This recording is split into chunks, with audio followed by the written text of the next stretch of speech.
Hello and welcome to the Edinburgh's Funny Fringe curtain raiser, I guess you can call this. My name is Paul Fleckney. I am the edinburghsfunny.com editor, and as you can see I have a very well thumbed brochure here with me, and what I thought I'd do is I'd take you through some of the things that stood out to me, not necessarily recommendations but just things that caught my eye. There's a lot to go through, 140 pages of comedy. So, you know, get a cup of tea, get a stack of sandwiches and get comfy. So yeah, let's crack on. The first thing to catch my eye, I believe, is the greatest show on legs. One of the first entries here. This is something for fans of I was going to say elderly, sort of middle-aged men with their clothes off, and that's definitely worth seeing. Semi-legendary show from days of yore in the comedy circuit when Malcolm Hardy used to be one of the three guys doing it. A bando man aback, that's a good thing. That should be an excellent show. Adam Larter, one of the newcomers that I'll be keeping a very close eye on this year. Andrew Maxwell, he should have won the Edinburgh Comedy Awards last year in my opinion. Shame he got a nomination, but not to worry. He is on at, let's see, 9:05 at the Assembly. I'm sure he'll come on another great show this year. There's some great titles for shows already. The Aspidistras, I've got a show called High Noon, exclamation mark. Their show kicks off at noon. And Armageddon-Copocalypse, that's another excellent name for a show. No idea if it's any good though. The Blanks, they're from Scrubs. Lockdown's back, that's, everyone's delighted about that, I'm sure. The boy with tape on his face is moving up the Pleasance Grand this year. That's 600 people, it's a lot of people. But I think he can pull that off. He's got the, you know, it's a great act and he's very popular, so I think he'll be alright. Something in this has caught my eye. I've got Brides of Comedy. This caught my eye because of the blurb. It says Williamson and Jones learnt some valuable lessons touring with Paddy McGuinness in 2011.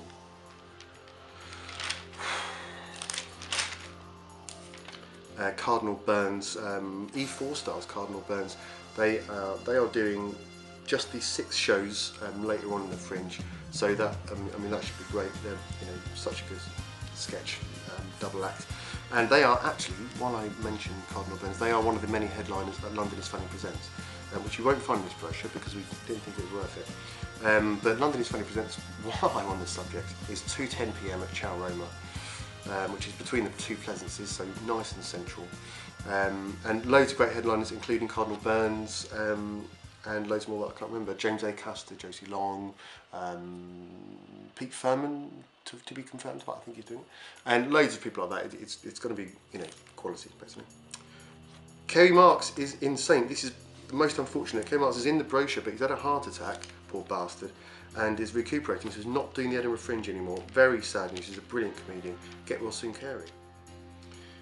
Comedy Reserve, this is one of the package shows, which basically means there are sort of 3 or 4 comedians, so the same bill every day at the same time.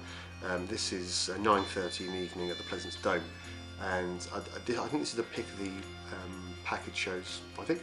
It's got Matt Rees, Susie Bennett, John Cairns and Chris Turner, so that should be really good. Craig Hill, consistently the most abused posters up at the Edinburgh Fringe. Doesn't keep him away though. David Mills, not new to the comedy circuit, it's been around for a couple of years, but he was on cabaret circuit for a long while before that, and extremely successful. So, and yeah, this is his first full hour, and yeah, kind of high hopes. Ellis James, you see, this is, I've got a hunch that this might be the year that Ellis James steps up to the mark. I mean, his previous shows have been really good, but yeah, I wonder if this might be the year that he really nails it. Amused by Eric Sutton's photograph, it looks like something that he's done in a passport photo in a hurry. Good luck to him. Fat Kitten have got some really fun improv shows on the London circuit. They're up in Edinburgh, doing some free shows at £4.50 every day, so they're worth a look. What else is there here? Gareth Moynihan. You've got to admire Gareth Moynihan's ability to think outside the box. He's got 7 different shows, which he's basically sort of lined up as sort of A to G. 2 of them are proper shows, and the rest of them are sort of, you know, a couple of one-offs here and there. But a great way of getting people's attention, and probably cheaper than these adverts cost as well. So, well done, Gareth. This is also something interesting. Lee Fenwick, who you may know from Nick Sargent, his other comedy character, the Sunderland dock worker, who's been very popular in previous years. Lee Fenwick's now got a new character called Jeff the Entertainer. So that's worth checking out. The Stand Comedy Club at 10:50 in the evening. There's a man as a giant talking cat there. Another excellent title here, courtesy of Gronya Maguire. Where are all the fun places and are lots of people there having better fun? That's tickled me. Hal Cruttenden, his first show for a couple of years up at Edinburgh. That's bound to be great. That is Pleasance Courtyard, 9:45. What else do we have? Henry Rollins. Henry Rollins looks just like Brian Paddock. Just an observation. What else do we have? There's a woman there with bananas on her head. Couple of London is Funny favourites here, sort of like no nonsense, no frills, brilliant stand-up. Joe Caulfield and John Robbins. Joe Caulfield is Stand Comedy Club 8:15. John Robbins is Just the Tonic at 7:20. Josh Richards. This, well, I mean, the picture's very striking. Ever watched a man-sized ginger koala scream about making napalm playing ukulele? Yup. Kieran Hodgson, he's on the Free Fringe. He's one half of Kieran and Joe. Kieran and the Joe, and he's very, very good. He's got a brilliant Morrissey piff tape he's worth seeing. He's on the Free Fringe at 1:15. Cunt and the Gang caused a storm last year with their sticker penises that they're giving out. Quat, if you are a fan of Quattro Formaggio, they are now called Quat. They've got a show at Just the Tonic at 10:15.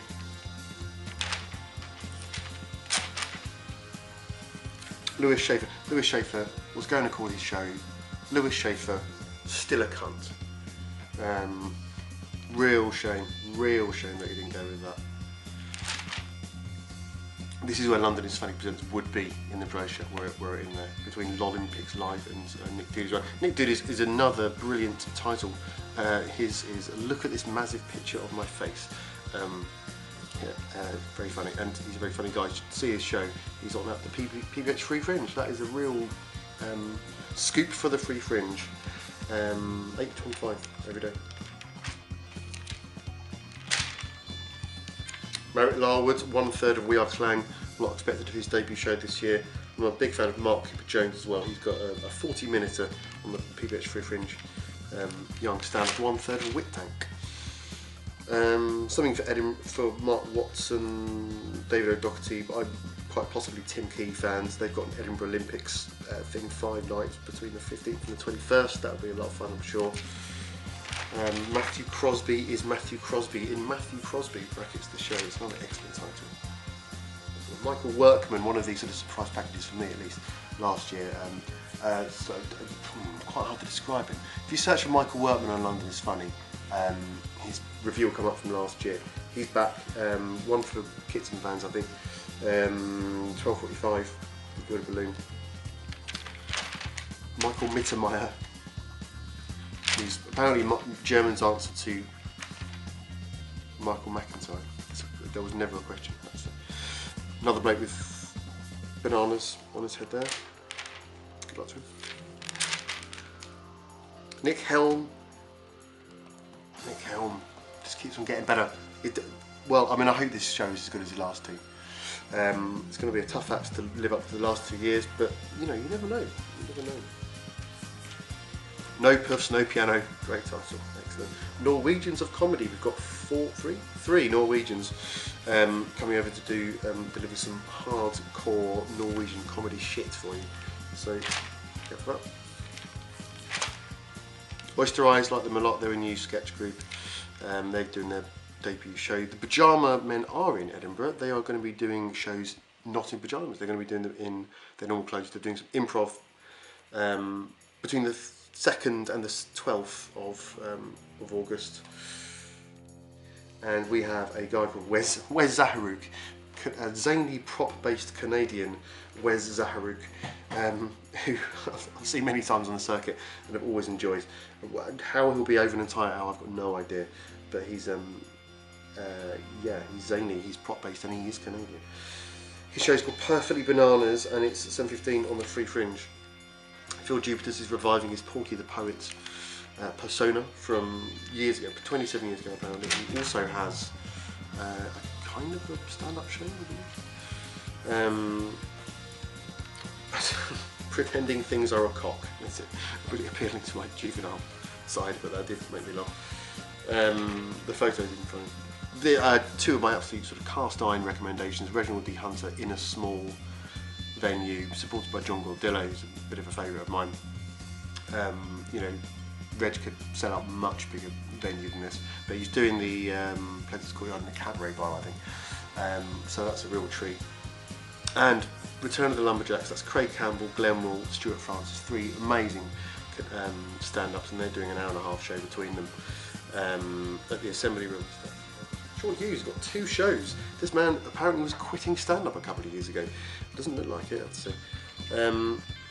Yeah. Set list, which is, you know, become a very firm favourite over the past 12 months or so. Always get sort of big name comedians doing improvised stand-up, which you know, a lot of people don't like improv, but this is, you know, this is really exciting, and you get some great comedians do it. So definitely worth seeing. That is midnight. They've got about 15 shows or so throughout the Fringe. Seymour Mace, big fan of Seymour Mace. He's his blurb consists of the word squeg, S-Q-U-E-G, with the occasional square thrown in there, and the occasional square peg thrown in. I don't understand, doesn't matter, but he's a lovely, very funny comedian. Go and see him. He is at the Stand at 6:50 in the evening, or 7. The Stand Late Show, that's my favoured of the late night shows. I mean, you get less nudity, you're less likely to get comedians getting their kit off, and that sort of, you know, drunken malarkey, which is fun. Stand Late Show is always brilliant though, and that is on weekends. At the Stand, obviously. Stuart Lee's got a lot of shows. His Carpet Remnant World. Things. If you've not seen that yet, and you like Stuart Lee, you really must go and see that. This is possibly the funniest blurb of the Comedy Fringe bit. Adam Belbin and Podrick Ryan, for the blurb they've got: "What you did for this bit last year worked alright, Podrick. Just do that again." Which really amused me. Susie Ruffle, another highly rated newcomer this year, doing her first hour. Looking forward to seeing that. Father Ted fans, I didn't even want to give it the oxygen of publicity. Father Ted fans, just avoid page 168 of the Fringe brochure. It's a guy called Tim Roast. I mean, this can't be his real name. The show's called Tim Roasts Animals. I don't know, I don't know what to say like that. There's a show here by Jules Constant on the PBH Free Fringe where apparently you use Facebook on your phones to decide the content and the direction of the show. That's going to go one of 2 ways. Good luck to Jules. A show called Visual Aids, that's new. One of my Free Fringe recommendations is Louisa Omiland, What Would Beyonce Do?, which is 10:45 at Laughing Horse. Really funny show, very charismatic performer. So yeah, check that out. Daniel Kitson's got his stand-up show, which is sold out, but there are going to be tickets on the door each night. It's just a handful every night. You know, there will be queues, so if you want to go and see that, then be prepared to, you know, take a book or something. And that's about it. I mean, there's loads more to say, but you know, we're busy people, so that's enough for now. But there will be loads more articles coming up in the next couple of weeks recommending various shows and pointing you in the direction of various interesting things. So yeah, keep an eye out.